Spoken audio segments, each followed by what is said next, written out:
여자에게 매달리며 호구 같은 연애를 하다가 결혼해서 퐁퐁남이 된 남자들이 많습니다.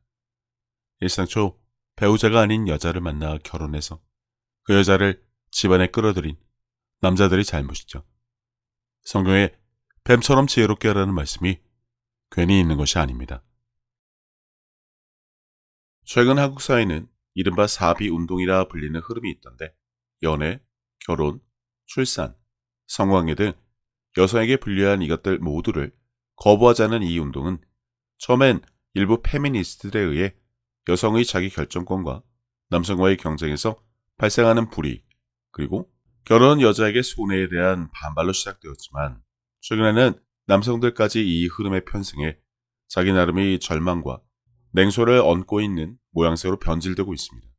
한 가지를 더해 오비, 이른바 비소비, 소비를 하지 않으므로 국가 체계를 무너뜨리겠다는 으름장을 놓던데 이쯤 되면 그저 한쪽 성의 일방적 저항이 아니라 양쪽 속 모두가 현실에서 얻은 상처와 혼매를 발판 삼아 관계 자체를 거부하려는 집단적 회피로도 볼 수 있습니다. 여성들은 결혼은 여성에게 손해다, 가사노동과 육아의 부담은 여전히 여성에게 몰려있고 한국 사회는 여전히 여성의 일방적인 희생을 강요한다는 주장이고 한편 일부 남성들이 외치기를 여자들이 남자를 혐오하고 결혼해서 이혼하면 남자 인생 망친다, 차라리 혼자 살겠다. 그리고 최근 이 남성들 중 일부는 여기서 한 걸음 더 나아가 이제 소비도 하지 말자는 극단적인 주장까지 내놓고 있다는 것이죠.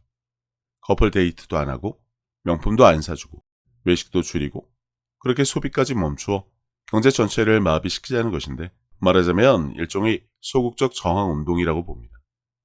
근데 정말 이 운동이 어리석기만 한 것일까요? 자세히 들여다보면 오히려 긍정적인 측면과 의미 있는 질문을 던지는 부분도 존재하는데 말입니다.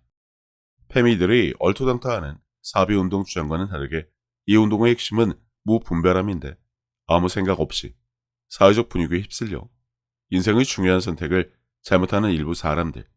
사실 이들이 겪게 되는 비극은 실제로 존재하지만 모두 다 그런 것은 아니고 실제 피해자도 있다는 것입니다.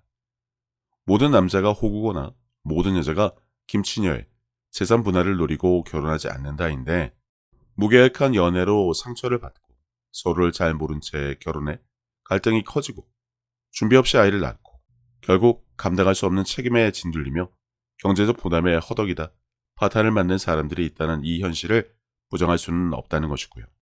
가해자도 있고 피해자도 있으니까요. 단 모두 다 가해자니 피해자 코스프레를 하는 것은 용납할 수 없는 부분이기도 하죠. 특히 여성 입장에서 무분별한 성관계나 출산은 육체적, 정서적 부담이 클 수밖에 없는데 성관계는 쾌락이 아니라 책임이고 출산은 생명을 다루는 고귀한 일임은 자명한 사실이죠. 남성 역시 섣부른 결혼으로 인해 경제적으로나 정서적으로 소진되는 경우가 많은데 연애, 결혼, 출산, 성관계 이 모든 것은 삶의 중요한 선택지들이며 그만큼 신중하게 접근해야 할 문제이지 무작정 거부한다는 것이 무슨 의미가 있냐는 것입니다. 그런 점에서 하지 말자는 주장보다는 신중하게 하자, 본질을 회복하자는 태도로 해석한다면 오비운동은 오히려 정당한 다짐이죠. 여자에게나 손해니까 무조건 막무가내로 하지 않겠다는 페미 운동과는 달리 불필요하고 무의미하고 무책임한 일은 하지 않겠다로 인식하면 말입니다. 오히려 이 운동은 한 사회의 전반적인 성숙함을 묻는 현상일 수 있습니다. 물론 재해석을 한 것이지 애시당초 페미들은 이와 정반대의 억지와 어거지를 부릴 뿐입니다. 소비를 하지 않아 나라 경제가 무너지고 있다는 해석을 하는 어리석은 남자들도 마찬가지고요. 이 부분은 남자들의 찌질한 복수 영상에서 다루었습니다. 그러나 문제는 일상초 이것이 모든 것을 하지 말자는 식으로 극단적으로 흘러가고 있다는 점인데 특히 남성들이 소비까지 멈추자고 주장하며 집단적으로 경제 파괴를 외치는 모습은 자기 존재를 부정하는 방식으로 세상의 분노를 표출하는 것과 다를 바 없습니다. 본래 경제는 교류와 나눔을 기반으로 돌아가니까요. 소비를 하지 않겠다. 물론 의식주를 포기한다는 아니겠지만 그렇다고 건전한 소비, 하다못해 불우의 돕기나 기부에 전념하겠다는 아니겠죠. 미래를 위해 저축에 올인하겠다는 다짐인 것 같은데 소비는 단순한 돈 쓰기가 아니라 필요에 근거해서 하는 사회적 행위로 그것이 연애든 결혼이든 음식이든 패션이든 마찬가지입니다. 과소비와 허영심이 문제이지 현명한 소비는 오히려 권장을 해야 한다는 것인데 이 모든 것을 끊겠다는 것은 결국 자신을 세상에서 지우겠다는 선언과도 같습니다. 페미들의 사비 운동은 마치 모두 다 수녀가 되겠다는 것과 같은 것처럼 말입니다. 사실 그녀들은 앞에서 말은 그렇게 하지만 누구보다 뒤에서 남자를 원하니까요. 누구보다 결혼해야 하고 싶어 결정사에 몰려가는 것만 봐도 그렇죠. 물론 대부분의 남자에게 선택을 받지 못한 우라통이 터져 그런 것인데 그들이 말하는 소위 흉자년들은 이와 반대로 성형에 문란한 성관계를 통해 남자를 독식한다는 억지도 빼놓을 수 없습니다. 그렇다고 해서 무조건 다 하자는 것도 아니고요. 진짜 중요한 것은 선택의 질인데 무분별한 관계, 감정 소비, 계획 없는 출산, 유행에 휩쓸린 결혼, 보여직식 소비 이런 것들은 누구에게도 도움이 되지 않습니다. 그러나 삶에서 가장 깊고 본질적인 가치, 즉 사랑, 가족, 책임, 나눔, 신뢰 같은 것들을 포기한 채 나는 아무것도 하지 않을 거야 라고 외치는 삶 역시 공허하고 쓸쓸할 뿐이죠. 하던 말던 애시당초 무책임한 사람들이 넋두리일 뿐이고요. 노처녀들은 쓸쓸히 늙어 죽을 것이라며 놀려먹기에 빠진 여혐 남성들은 무조건 그런 삶과 무관한 듯 구는데 그럴 리가 없죠. 사람은 관계 속에서 살아가야 하며 그 안에서 갈등하고 성장하고 치유받는 존재라는 것을 몰라서 그럴까요? 이런 기본적인 인식조차 없이 연애와 결혼, 그러니 폭풍의 도축이나 당하는 것입니다.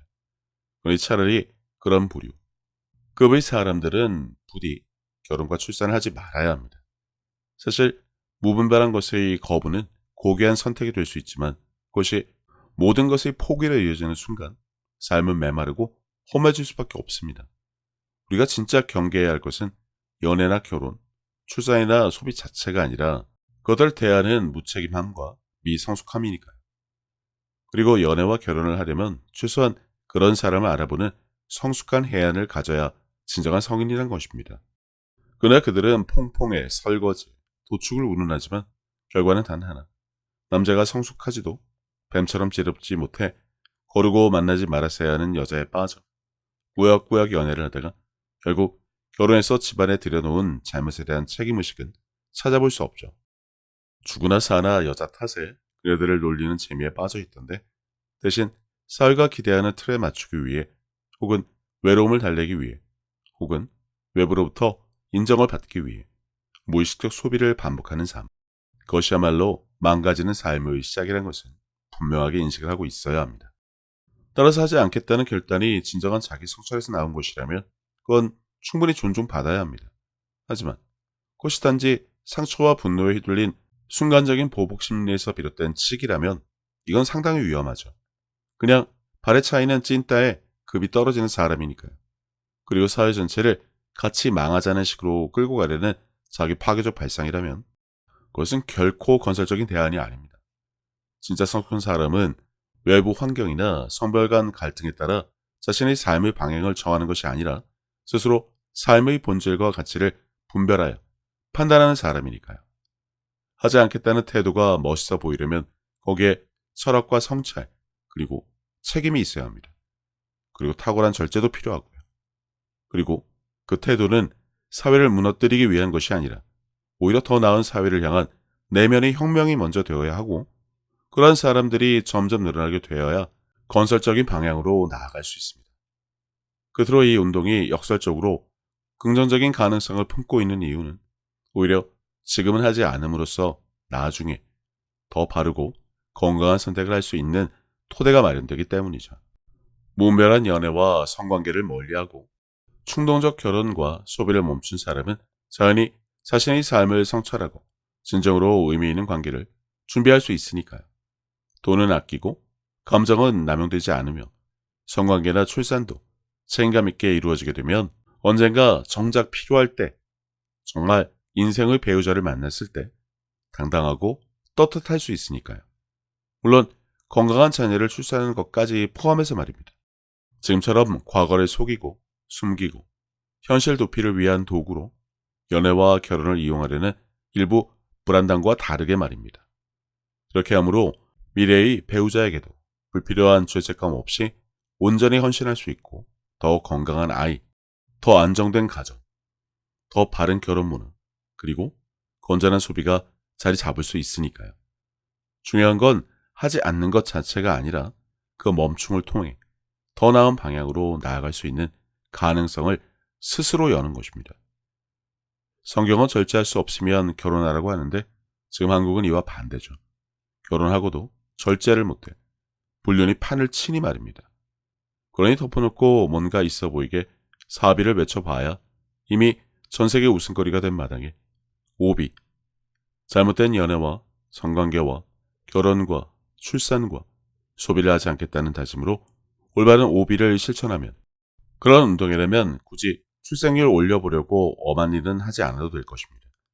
국내혼도 하고 국제혼도 하면서 말입니다. 아무튼 혹시나 절제하지 못하면 부디 혼자 살기 바랍니다. 그게 맞습니다. 물귀신 작전으로 엄한 사람 끌어들여 여러 사람 고생시키지 말고요. 그런 의미로 오비운동 지지합니다. 잘못된 연애, 결혼, 성관계, 출산, 소비를 하지 마세요.